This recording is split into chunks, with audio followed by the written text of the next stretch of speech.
জ্বলন্ত প্রমাণ হইল গিয়ে আমার ছেলে 1.5 বছর বিছনাত আছিল অসুস্থ অবস্থায়। আমি বহু জায়গাত ঘুরছি, বহু টাকা পয়সা খরচ করছি, আমার ছেলেরা আমি সুস্থ করতাম পারছি না। শেষ মুহূর্তে ই মাজারও হওয়ার পরে এই অলির উসিলায় এবং বর্তমান এই দরবারের পীর সাহেব শাহ সুফি সৈয়দ মোহাম্মদ আলী পীর সাহেবের এই সহযোগিতায় আমার ছেলে তাইন কইসলা যে 3 দিন পরে মোটরসাইকেল চালাইয়া সুস্থ হইয়া মাজারও আইব। আল্লাহর মতে আলহামদুলিল্লাহ, আল্লাহর দরবার অশেষ মেহরবানি, অশেষ শুক্রিয়া। 3 দিন পরে আবার লাগছে না, 3 দিনের দিন বিকালিবেলা মোটরসাইকেল চালাইয়া মাজারও আইসে, ইয়ে নিজে সুস্থ হইয়া। যে ছেলেরে বিছনাত থাকি তুলিয়া বুয়ানি লাগছে 2জন মানুষে, বাথরুমও বইয়া নিয়ে দেওয়া লাগছে, বিছনাত পেশা করছে ও ছেলে। ই দরবারও দেশে বিদেশে অনেক লোক, হাজার হাজার লোক বিভিন্ন সমস্যা থেকে মুক্তি পার দরবারের উচিলায় আল্লাহ মায়া খোদ্দার শিফা দেরা। ইকানো ই স্টেট পরিচালনা করতে গিয়া কোনো মানুষের কাছ থেকে কোনো সাদা দাবি করা হয় না, কেউরির কাছ থেকে কোনো অনুদান নেওয়া হয় না, কেউরির কাছ থেকে খুঁজিয়া কোনো টাকা পয়সা নেওয়া হয় না।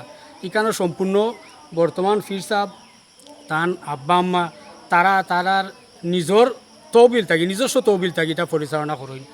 সেও ইকানো ফায়দাবান হইয়া স্বেচ্ছায় আশিক হইয়া যদি কোনো কিছু দান করতে চায়, এটা সাদরে গ্রহণ করা হয় এবং সাথে সাথে এতিম ছাত্রদের খাবারের মাঝে দেওয়া হয়, এমনকি ইকানো তবরুক হিসাবে এটা বিলীন করিয়া দেওয়া হয়। তো যাই হোক, আলহামদুলিল্লাহ আপনারা আইবা ই মাজারর জেরাও আইন যার যে নিয়তানমান আলহামদুলিল্লাহ সবই বালা ফায়দা পাইয়া যায়। আর আমি এক গুণাগার, আমার বাড়ি খতমাটা বাজারের পাশে হাসানপুর গ্রাম। আমি মোহাম্মদ ডাক্তার ইমরান হোসেন, পরিচয়টা আগে দিতাম আসলাম। তো আমরা যতটুকু জানি সৈয়দ আলী শাহ রহমতুল্লাহ আলাইয়ের মাজার মহলাল মুকামবাড়ি আছিল। ইকানো আমি যতটুকু জানছি, কিছুদিন আগে আমি গিয়া এরিয়াটা জিয়ারত করিয়া আইছি। জিয়ারত করতে গিয়া এলাকার স্থানীয় একজনের লগে আমার দেখা হয়েছে। তাই যেটা প্রত্যক্ষদর্শী একটা প্রমাণ দিলা আমারে যে ইকানো আগে প্রায় বাঘ আইতো জিয়ারত করার লাগে। বাউন্ডারির পূর্ব সাইডে বাঘেও হয়ে জিয়ারত করতো, অনেক মানুষে দেখছে। এখানে পাহাড় বর্ষিজুরা মৌলভীবাজার জেলার, মৌলভীবাজার সদর উপজেলার পাহাড় বর্ষিজুরা 7 নং সাদিঘাট ইউনিয়ন। তো এখানে আল্লাহর অলির মাজার সৈয়দ আলী শাহ রহমতুল্লাহ আলাইহি আমরা যতটুকু জানা মতে তান মুকাম আগে আছিল মহলাল সৈয়দবাড়ি, মুকামবাড়ি হয় এটারে।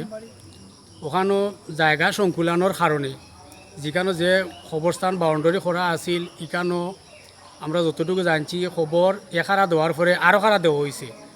জায়গা কম থাকার কারণে, সংকীর্ণ থাকার কারণে মাজার করা ওর না দেখিয়া আল্লাহর 7জন অলি এখানেও স্থানান্তরিত করা হয়েছে।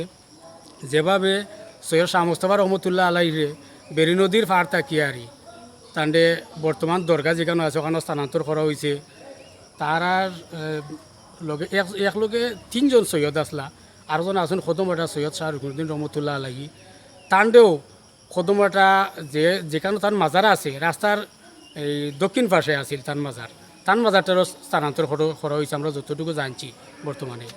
তো ইকানো বর্তমান যুগে এই পীর সাহেব বিভিন্ন মুফতি আলিমুলামা এরা দিয়া ফতুয়া করাইয়া, যেহেতু আগে শাহ মোস্তফা রহমতুল্লাহ আলাইয়ের মাজার স্থানান্তর করা হয়েছে, সৈয়দ শাহ রুকনুদ্দিন রহমতুল্লাহ আলাইয়ের মাজার স্থানান্তর করা হয়েছে, সেইভাবে আদব বজায় রাখিয়া ইকানো সৈয়দ আলী শাহ রহমতুল্লাহ আলাই সহ তান বিবি সাহেবা এবং তান আলে আওলাদ যারা আছেন আরও সর্বমোট ইকানো 7জন সবরে এখানে স্থানান্তর করা হয়েছে।